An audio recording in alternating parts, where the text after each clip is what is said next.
So I've been reading some comments on social media where people are saying that they can buy single cigarettes from dairies and shops in South Auckland for just $3. That's obviously illegal, and I want to see if it's true, so I'm heading out to Manurewa to test it out for myself.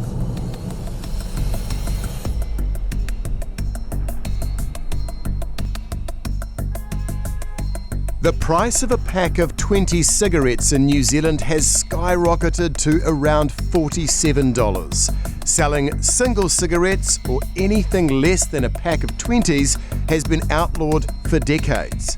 The key reason for that was to prevent children buying them easily. But the law preventing sales of singles hasn't stopped some entrepreneurial shopkeepers. Can I grab one ciggy? One ciggy? Yeah. Which one, 250? 250? Just one. 250 one or $3 one? I'll get a 250, $3 one, $3 one, yeah.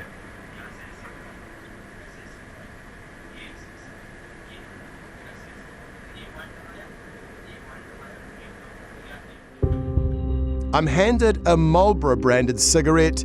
I then try my luck across the road, and sure enough, the same illegal arrangement is available. Hey bro, just one ciggy please. $3.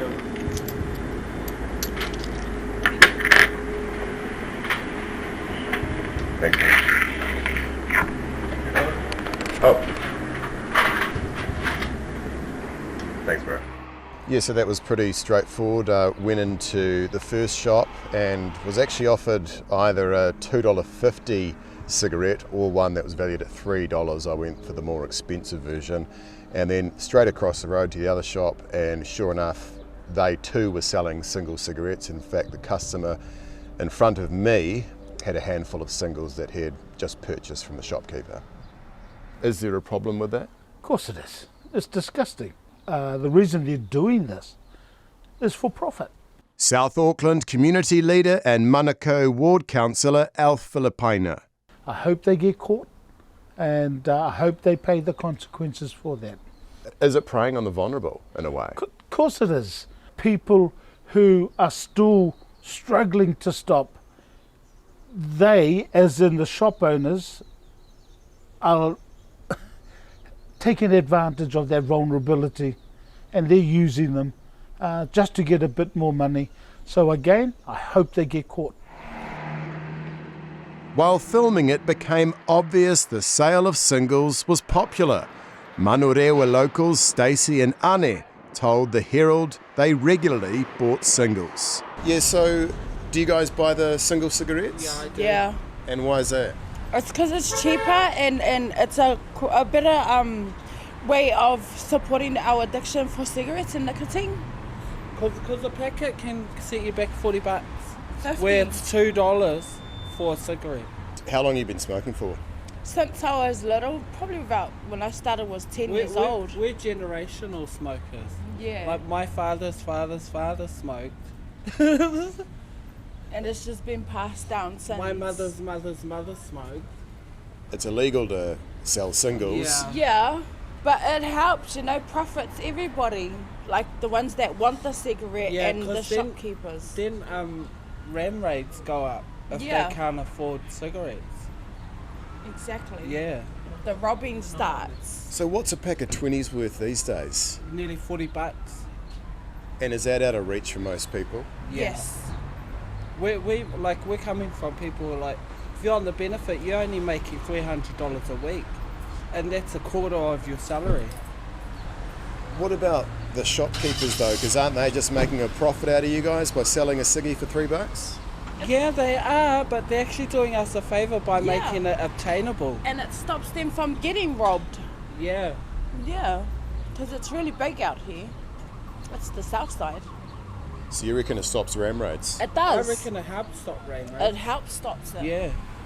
Some people on the social media sites are saying, oh well, it's useful because times are tough and you can just go buy one ciggy. What do you think of that commentary?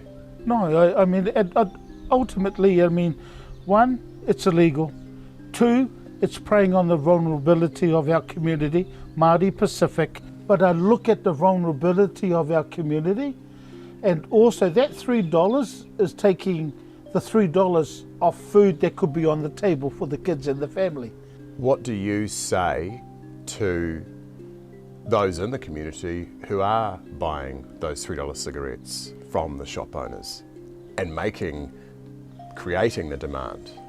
I say to them, think about your family, think about the money that you're going to use, and also seek help from the organisations that are helping our community stop you from smoking.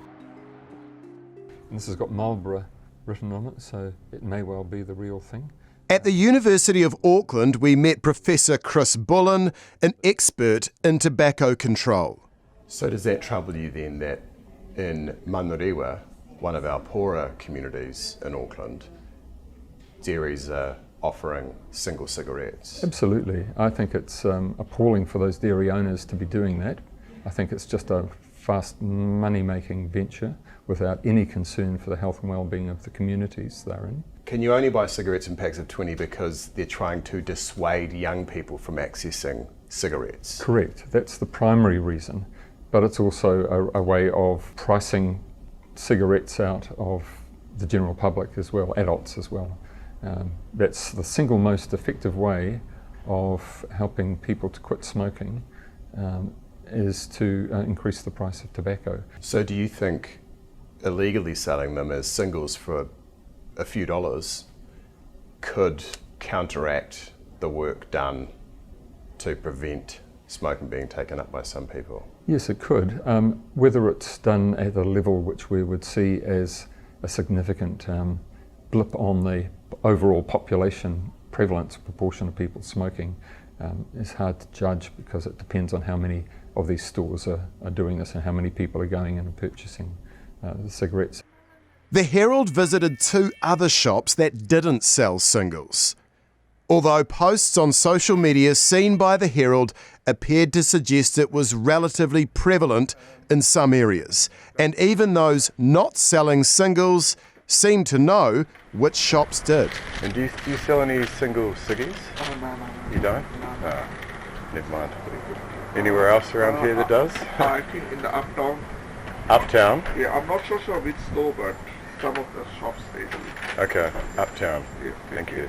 Awesome. New Zealand has an ambitious target of being smoke-free, or having less than 5% of the population identifying as smokers by next year.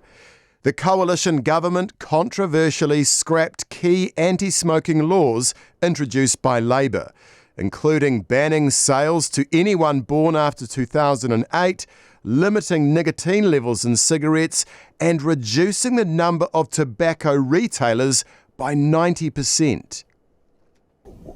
What did you make of that move by the new government to axe those 3 areas of the smoke-free laws? Well, I thought it was a major setback for progress in tobacco control in New Zealand, and it will have consequences for thousands of people who would otherwise have quit smoking because of those laws that were in place, strategies. Could it be argued that had some of those laws been introduced, like for example reducing the number of retailers, that you wouldn't get dairies selling single ciggies for $3? Yeah, I think you could, because as part of the process of reducing the number of retailers, there would have had to be a registration and licensing regime in place. Professor Bolan says whether illegal sales like this will affect smoke-free targets depend on how widespread it's become. But he has no doubt retailers will profit from the trade, especially if the cigarettes being sold are counterfeit, which he says is possible. This is a bit shorter, Oh yeah, it is a bit shorter.